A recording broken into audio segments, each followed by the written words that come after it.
Em nome de Allah, o Clemente, o Misericordioso.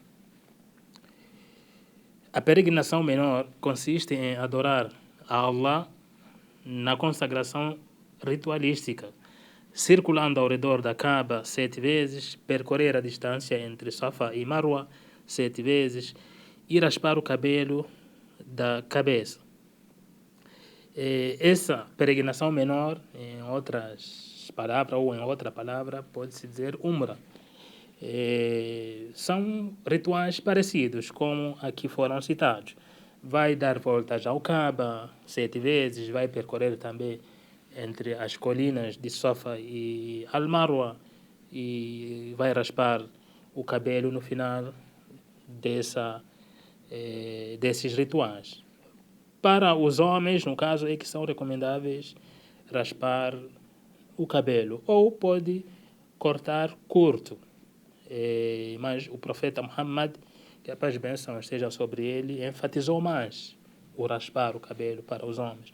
E para as mulheres não precisa nem raspar, nem cortar. Apenas tiram a pontinha do cabelo um pouco. Então, é assim as mulheres, e fazem isso, no caso as mulheres, de forma discreta. Não pode, por exemplo, deixar a cabeça descoberta para fazer esse ato. Então, entre eles, fica num cantinho, tira só as pontinhas, sem tirar, por exemplo, todo o lenço ou algo similar. Então, essa é chamada de peregrinação menor ou al-Umrah. É uma visita que a pessoa ou o muçulmano faz em Meca, na mesquita sagrada, mas os rituais já se parecem ao Hajj, a própria peregrinação. Então, a peregrinação menor é obrigatória uma vez na vida para quem tenha capacidade também física e econômica para fazê-la. E é recomendável repeti-la. No caso do Hajj, a peregrinação que a gente acabou de falar, a obrigação é uma vez na vida. Fez uma vez na vida, já está bom. Ou seja, só vai fazer se quiser repetir 2 ou 3 vezes, mas uma vez já está bom, já cumpriu. Ao passo que essa peregrinação menor, a pessoa pode repetir quantas vezes ela quiser. E também, uma das coisas que alguns sábios recomendam é, se a pessoa reúne condições para fazer essa peregrinação menor, que é a Al-Umrah, então ainda não fez o Hajj, é melhor então esperar ou reservar ou aumentar o que essa pessoa, esse muçulmano tem, e começar com o Hajj, depois fazer o Umrah. Isso é uma recomendação dos sábios. Não que isso, ao começar com o Umrah, depois o Hajj, vai invalidar alguma coisa. Não invalida, mas dar prioridade àquilo que é obrigatório, aquilo que é mais importante para o muçulmano, pelo menos uma vez na vida. Então, reúne condições para fazer peregrinação menor, que é Umrah. Ainda não fez Hajj, dá oportunidade, pelo menos, ou talvez o Hajj, depois a Umrah, mas se fazer, não tem nenhum problema. O período dessa peregrinação menor, que é a Umrah, pode se realizar durante todo o ano. Esse já não tem um tempo específico. No Hajj aprendemos que somente ocorre no mês de Dhul Hijjah, no 12º mês, o último mês do calendário lunar. Ao passo que Al-Umrah, essa peregrinação menor, ela pode ocorrer qualquer momento, ainda que seja preferível no Ramadã. Então, no Ramadã é preferível porque o profeta Muhammad, que a paz e bênção estejam sobre ele, recomendou. No hadith, o profeta Muhammad diz, realizar a peregrinação menor, no caso Al-Umrah, no Ramadã, equivale à recompensa da peregrinação maior. Qual é a peregrinação maior? O Hajj. Então, aqui o profeta deu a preferência de se fazer Al-Umrah, essa peregrinação menor, no Ramadã. Mas adiantou-se ali falar que é válido fazer em qualquer momento do ano. Em qualquer período do ano, qualquer mês do ano, pode. Mas se fazer no Ramadã com a intenção de quê? Ganhar a recompensa igual à do Hajj, então que faça no Ramadã. Este hadith foi narrado por Bukhari e Muslim. Sobre a festividade do sacrifício, que é o Eid al-Adha. É a segunda festa dos muçulmanos. Coincide como o 10º dia do mês de Dhul Hijjah, o 12º mês do calendário islâmico. Esta festa possui muitas virtudes. Então, ali, aquele período de Hajj que a gente citou anteriormente, que é entre 8 a 13, ou seja, 8 de Dhul Hijjah até 13 de Dhul Hijjah. Então, no décimo dia de Dhul Hijjah, no dia 10, é que acontece essa festividade do sacrifício. Então, os muçulmanos, por exemplo, que não estão cumprindo com o Hajj, não estão ali em Meca fazendo Hajj, nesse 10º dia tem que se comemorar. É proibido, por exemplo, fazer o jejum. Então tem que comemorar. É um dia de festa para os muçulmanos, a festa do sacrifício. Então, entre as virtudes que foram citadas, é um dos melhores dias do ano, já que os melhores 10 dias são os primeiros 10 dias de Dhul Hijjah. No mês de Dhul Hijjah entrou, que é o mês da peregrinação, então aqueles primeiros 10 dias são muito importantes para os muçulmanos. Ou seja, ganha-se muita recompensa para quem se submete fazendo as boas ações. Se é jejum, se é caridade, qualquer boa ação nesses primeiros 10 dias do Hijjah são importantes. Então o 10º dia, aqui coloca sendo o mais também importante. O hadith do profeta Muhammad, que a paz e bênção esteja sobre ele, diz: não há melhores dias, nem mais amados por Allah, para fazer o bem como estes 10. Esses 10 de quê? De Dhul Hijjah. Disseram, ou seja, perguntaram ao profeta Muhammad, que a paz e bênção estejam sobre ele: nem a luta pela causa de Allah? Ele respondeu: nem a luta pela causa de Allah, exceto um homem que foi combater sacrificando a sua vida e seus bens e regressa sem nenhum dos dois. É um hadith que foi narrado por Bukhari e Tirmidhi.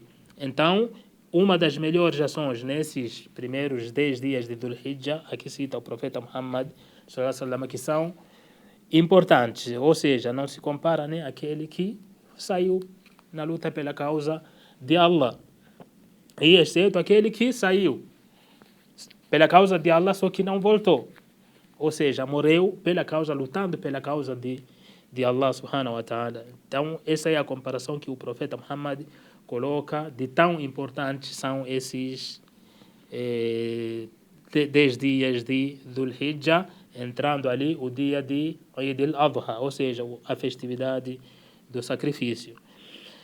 É o maior dia da peregrinação. O maior dia da peregrinação, no caso, o 10º dia. Nele são cumpridos os maiores atos de adoração a Allah. Os mais importantes da peregrinação, como circular em volta da Kaaba, ou seja, dar voltas acerca do Kaaba, que também acontece no 10º dia de Dhul Hijjah, ou seja, essa ação de fazer o quê? A Tawaf. A Tawaf, no 10º dia, os muçulmanos que ainda voltam ali do Arafah, depois Muzdalifa, ficam no Arafah. Então, naquele dia, no 10º dia, eles voltam para onde? Para a mesquita sagrada em Meca para fazer ou cumprir esse Tawaf. Então, uma das ações é dar voltas ao Kaaba, 7 voltas ao Kaaba, o sacrifício e o apedrejamento dos pilares de Al-Jamarat. O sacrifício também, o sacrifício do animal, ou dos animais, que a gente já falou também, que o Alcorão também cita que a carne daquele animal, o sangue ali, não é para Allah subhanahu wa ta'ala, porque Allah quer apenas o quê? A sua adoração. Então é um ritual que está cumprindo pelo ocorrido anteriormente, aquela história do Abraão. Então é um ritual que a gente segue esse exemplo de Abraão, mas que o objetivo principal é o quê? A adoração a Allah, esse sacrifício que a gente faz naquele dia. Então, tanto aqueles que estão fazendo a peregrinação em Meca, tanto aqueles que não estão, fazem um sacrifício. Sacrificam os animais, exceto algum tipo de Hajj que não é uma obrigação sacrificar os animais, mas aqueles que não estão fazendo Hajj, ou seja, estão ali nas festividades do Eid al-Adha, nesse caso, sempre, ou aquele que reúne condições tem que fazer o quê? Sacrificar. Reúne condições, digo, de sacrificar. É um carneiro, é um camelo, uma vaca. Então sacrifica e aquela carne pode doar para quem? Para a comunidade ou para os vizinhos, entre irmãos muçulmanos, consumir. Então isso que serve essa carne, mas o objetivo é, claro, ali no versículo que fala que o objetivo principal é a adoração a Allah subhanahu wa ta'ala. Então, e o apedrejamento nos pilares de Al-Jamarat.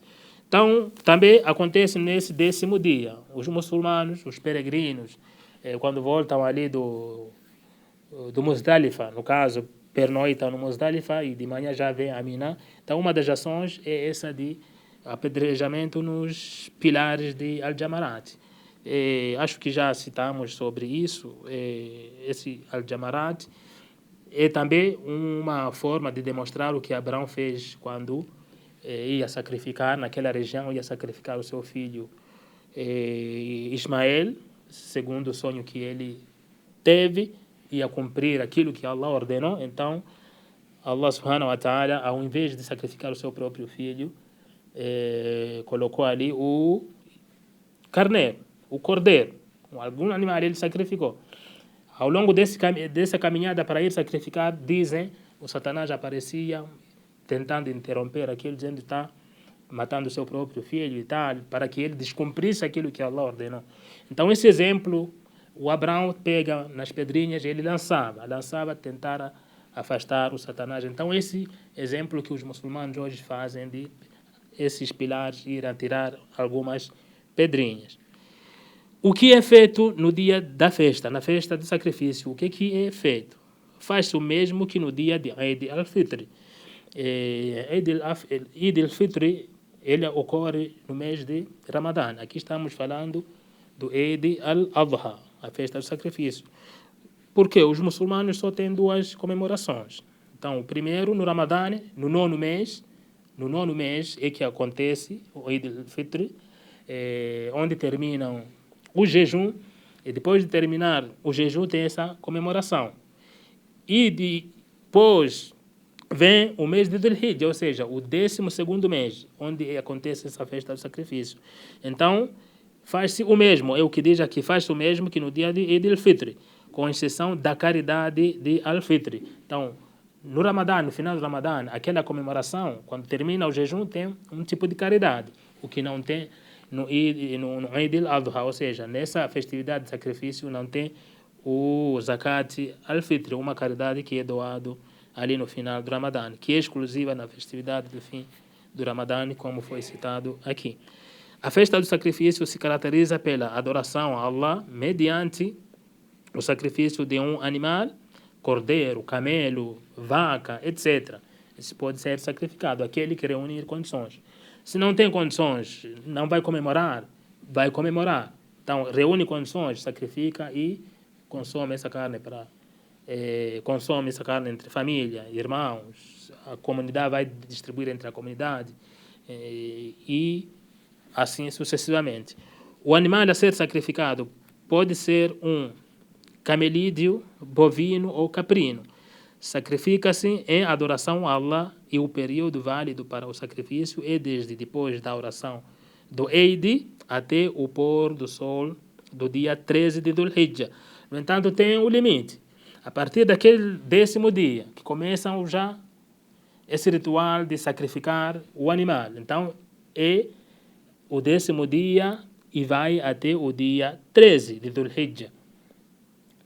Até o último dia, nesse caso, onde o muçulmano pode sacrificar um desses animais que foi citado aqui. E o sacrifício aqui é adoração a Allah, não tem outra coisa. É adoração a Allah e a carne é consumida normalmente entre a comunidade, a sociedade e etc.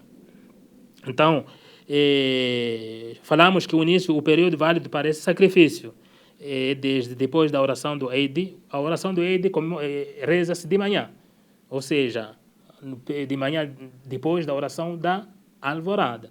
A oração do Eid, ela não é a mesma que a oração da alvorada. Então passa a oração da alvorada, então tem ali algum instante, nasce o sol, aí faz a oração do Eid al-Adha, a oração da festa do sacrifício.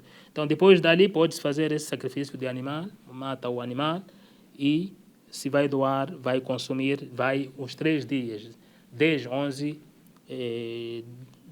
12 e 13 de Dhul Hijjah. Ao matar esse animal, tem que falar o quê? Bismillah, Allahu Akbar. Ou seja, a pessoa mata, sacrifica em nome de Allah, em nome de Deus. Reza após um dos versículos, ou uma das evidências que fala sobre isso. Colocaram aqui o versículo onde Allah subhanahu wa ta'ala diz: reza, pois até o Senhor sacrifica os animais em seu Senhor. Suratul Kawthar, onde diz: Faswali li rabbika wanhar. Então, este é um versículo que evidencia que naquela festa ou aquela comemoração pode sacrificar um animal. O versículo se refere à oração e sacrifício desta comemoração, Eid al-Adha. O veredito é uma sunna confirmada, aquele que possua condições, o muçulmano, então, faz o sacrifício por ele e por sua família. É recomendável que o muçulmano que vai sacrificar o animal não corte os cabelos e nem as unhas desde o primeiro dia de Dhul Hijjah, até que tenha realizado o sacrifício. Então, a pessoa intencionou sacrificar um animal e entrou no mês de Dhul Hijjah, não pode cortar os cabelos, não pode cortar as unhas, até realizar o sacrifício, e aí já está liberado.